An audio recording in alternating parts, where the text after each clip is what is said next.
We normally don't make videos like this, but we just got off of a group cruise that was so frustrating that we have to talk about Virgin Voyages.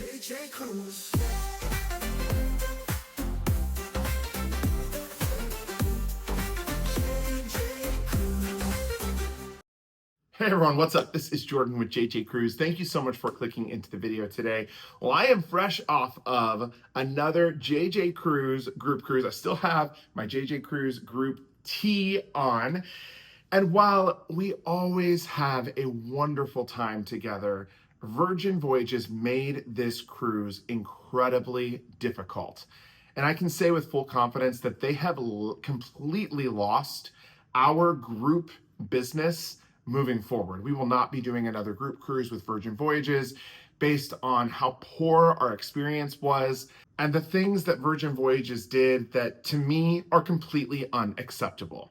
I don't normally come on here to give my feedback to the world. I normally do that via someone at Virgin Voyages or a guest service person on board, but our experience was so terrible with guest services. I have decided that YouTube is the place for me to talk about how bad this really was and the things that you have to know if you are getting ready to go on a Virgin Voyages cruise anytime soon. Before I get into it, I want to invite you to subscribe to the channel. This is JJ Cruise. We are on the road to 100,000 subscribers. If you love cruising as much as we do, please hit that subscribe button. And while you're down there, don't forget to hit the thumbs up.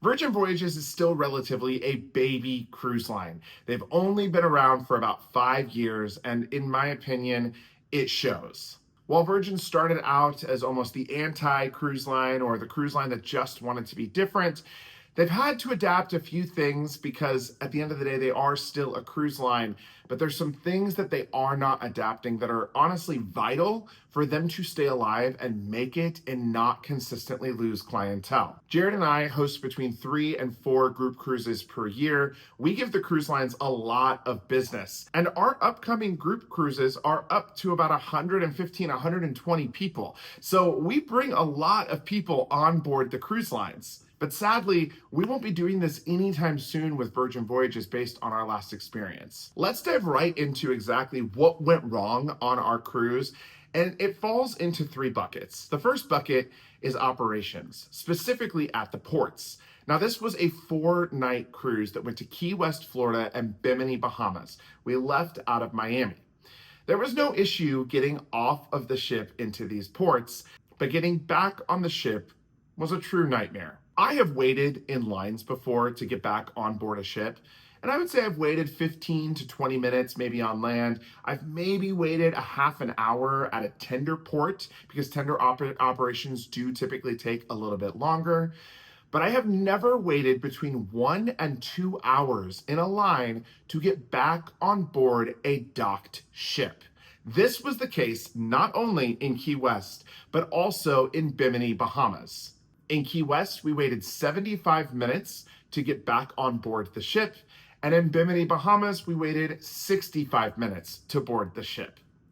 The lines felt like they went forever. And in Bimini, this was specifically a problem because there was absolutely no shade. We actually watched 3 different people nearly pass out, and the medical team had to come and get them in a wheelchair to take them back to the gangway because the lines were so long. It was reported back to me from people in our own group that they waited up to 2 hours to get on board once we were in Bimini. When asked about why this might be happening, they told us that there's laws in the Caribbean, specifically in Florida and the Bahamas, where you can only operate 1 door at a time. There can only be 1 way in and 1 way out for security purposes. They also told Jared and I, we're sorry that you have never cruised the Bahamas before.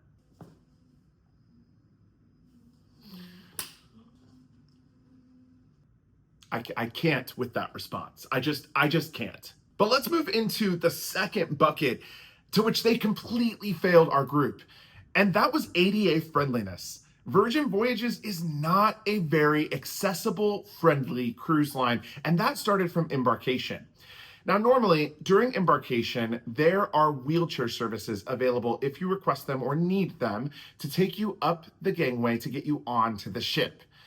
All cruise lines do this, and they do this pretty successfully. Now, of course, if there's a lot of people at once that need wheelchairs, there's a chance that you might have to wait 10 or 20 minutes to get up a gangway and get on a ship.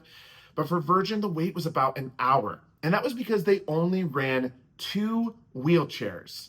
This means they would come down and get someone, they would take them up, they would have to get that person through security, they would have to get that person checked in, and then they would have to get that person on the ship before they could come back and get someone else. Those that are needing assistance to get on board the ship cannot wait an hour plus by just standing and hanging around. They typically are needing assistance very quickly for that very reason, that they can't stand and wait for long periods of time. So this was a very bad start for some of the people that were in our crew. But for me as a travel agent, I personally think that this is just awful. In Bimini, they also do not offer any type of pier service. So for example, when you go to Coco Key or some other islands, or Costa Maya, for example, which is a really long pier, they'll run either golf carts or smaller trams to pick people up at the gangway that can't walk that pier. We asked for those in our crew that needed that service, and they said, sorry, we don't offer it, and we will not offer any type of services to assist them to get them to the tram to take them to Bimini Beach Club. Now, I understand. Between embarkation and disembarkation, there is not assistance given if you don't borrow a wheelchair or a scooter around on board the ship. But when you get to port on the pier, that is typically very different at many piers around the Bahamas. Virgin told us that that service was not available and that they did not offer that service, and that would not be changing anytime soon. So this is very important for you to know. If that would be a service that you would utilize or need to get up and down the pier in Bimini, that is currently not available. Now, we have raised our voices collectively to let them know how disappointing we think that is, but it's very important for you to know, as someone going to Bimini anytime soon, that that service just isn't offered when you are traveling with Virgin Voyages. The third bucket in which they failed us, and this is one of the most difficult for me to swallow, is guest services. And I do not want to toot my own horn, but before I was in the cruise industry full time, I worked in guest services. I was the head of a call center and the head of a customer service for a pretty sizable company. So customer service is very important to me. Guest services not only told us no over and over and over again, they consistently lied to us. They lied to us about how the operations typically work on other cruise lines in the Bahamas. They lied to us about how operations work also in Key West. They lied to us. They told us that these lines are normal and this happens every single time, right after a port worker in Key West said he had never seen lines like this before. Guest services were not polite when we talked to them very calmly. They were not accommodating for things that we needed on board the ship. And I always say, at least just tell your customer the truth. Just give them information. Even if it's the information that I don't want to hear, I would much rather hear directly the truth of whatever's going on than just lie. If there was, for example, a door broken, a gangway broken on the Valiant Lady that couldn't open, or maybe a security scanner that was down, just say that. That is actually understandable. I think that those things should get fixed really quickly, but that is something that will make me go, oh, okay, that's the reason for the long lines. That's a bummer for this cruise, but at least I know that that won't happen in the future. And they constantly insulted our intelligence, both as travel agents and as avid cruisers.